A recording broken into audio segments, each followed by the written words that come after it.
I'm gonna assume that 80% or more of your tracks aren't full tracks. They're just 8-bar loops. You want to make full tracks, but every time you work on a project for a few hours, progress gets slower and slower, which leads to you giving up and starting a new project. And then the cycle continues. Trust me, I know exactly how you feel. When I first started producing, around 9 years ago, I would dream of the possibility that most of my tracks could be full tracks and not just ideas, but I never made that dream a reality. And luckily within the past year, I've learned a few things that have literally forced me to make full tracks. It's not even a question anymore, and it'll be the same for you after this. But first, let me show you something. So I have FL Studio loaded up, and I can confidently assure you that every single one of these recent projects that I made are full tracks and not 8-bar loops. Let me show you. I'll just choose this one. Let me load up a random one. This is a random beat that me and my friend Luke made recently.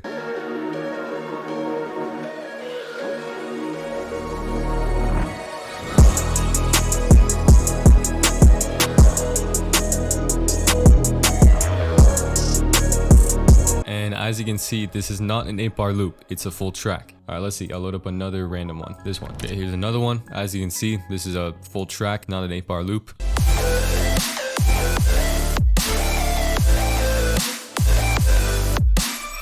The random one I was working on recently. Anyway, you get the point. What I'm trying to say is that we're not going to be covering some generic stuff like, oh, use AI or arrange your drums in a different way to complete the track. You've heard all that before. We're going to be using stuff that actually works, and it's very easy to do. So I've actually prepared a project for this video. Let me load it up real quick. All right, here's the track that we'll be working on.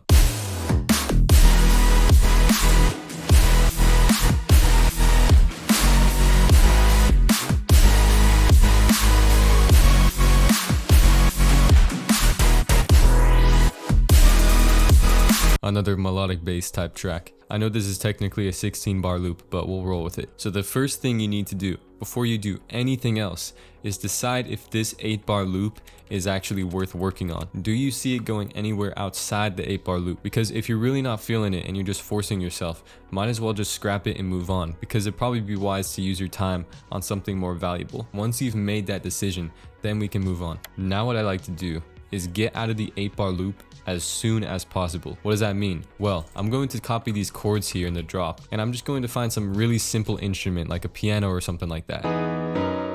Okay, perfect. Now this is what we have to do next. Pay attention, because this is going to get really complicated. What we're going to do is take this simple pattern and place it before the 8-bar loop. Congratulations, you've now escaped the 8-bar loop. That's all you had to do. It's that simple. And if we wanted to, we can move this over a little bit, maybe over here, place this a couple more times. Now all it is just a matter of adding more detail and elements to these empty parts. But at least we've escaped the 8-bar loop, and we're not going to overthink about this. We'll keep it very simple. A lot of the reason that producers don't go past the 8-bar loop is because they want the rest of the track to sound absolutely perfect with the original loop. But the thing is, how do you know if it doesn't perfectly fit if you haven't even produced the rest of the track yet? At least produce that part first, and then you can see if it fits or not. Anyway, I have 2 reference tracks. I can't play them in this video because I don't want to get copyright striked, but I'll put them up on the screen here, and I'll be using them as my references for this intro. So let's do it. Make this piano softer.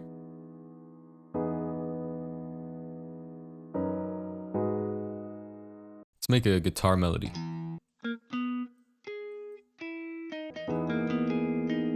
That sounds pretty cool.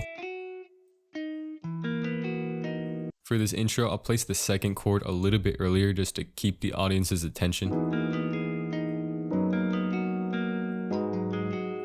Sounds good so far. I'm not worrying about the details yet, just getting the rough draft. And I'm gonna move this last chord over here.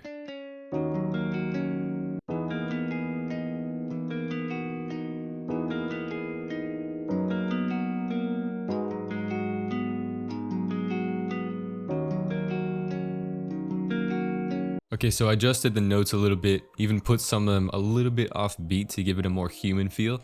And actually another thing we can do is randomize these velocities down here just to make it sound more natural.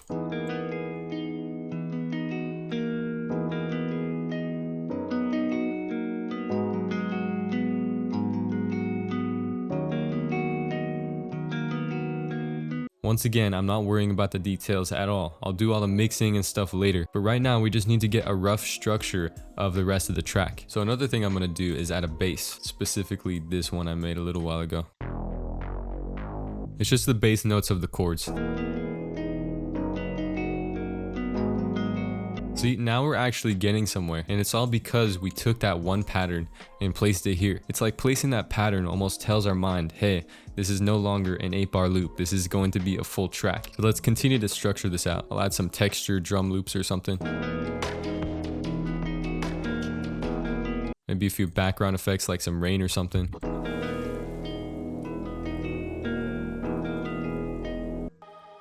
Some background atmospheres, maybe a few transitions and effects. For some reason, I'm hearing this synth ARP melody, so let me make it real quick. And I'll use the chords as a guideline.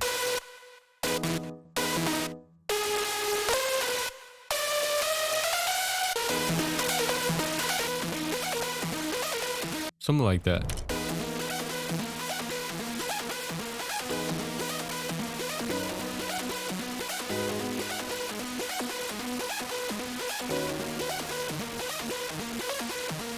Alright, cool. We'll keep that for now. In a little bit, I'll tuck it into the background and it'll sound really nice. I'll just add a few effects to the other instruments and then we'll move on. So some reverb to this guitar. And I'll put a low pass on this piano, so that way it can slowly fade in.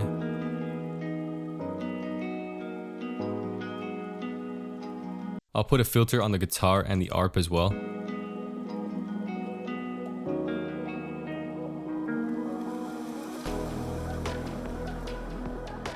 Okay, cool, we're getting somewhere. Okay, so it's a little bit later now, and I took a break and then started working on the track a little bit more. Added more details like some drums and some effects. For example, I made this drum loop. We also got some small atmospheres here and there. Like that, some impacts and stuff.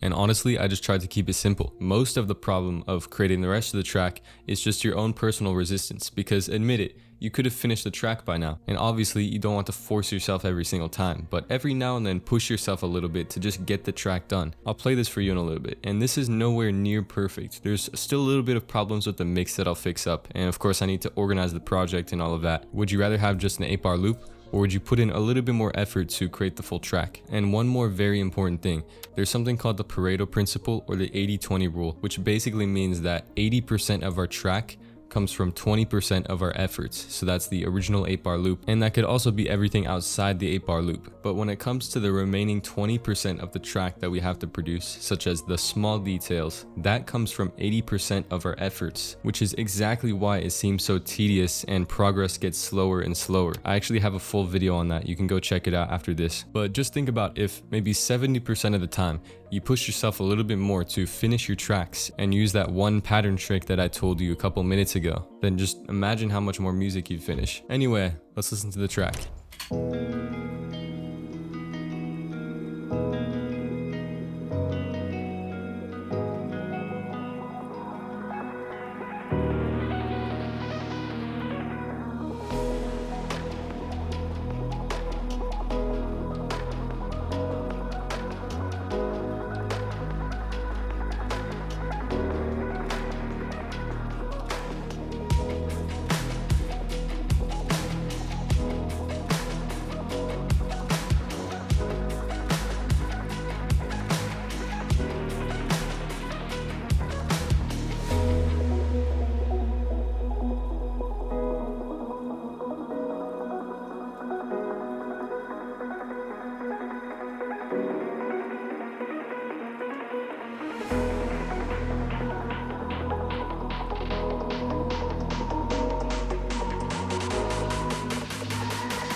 So it's definitely not my most favorite track I've ever made.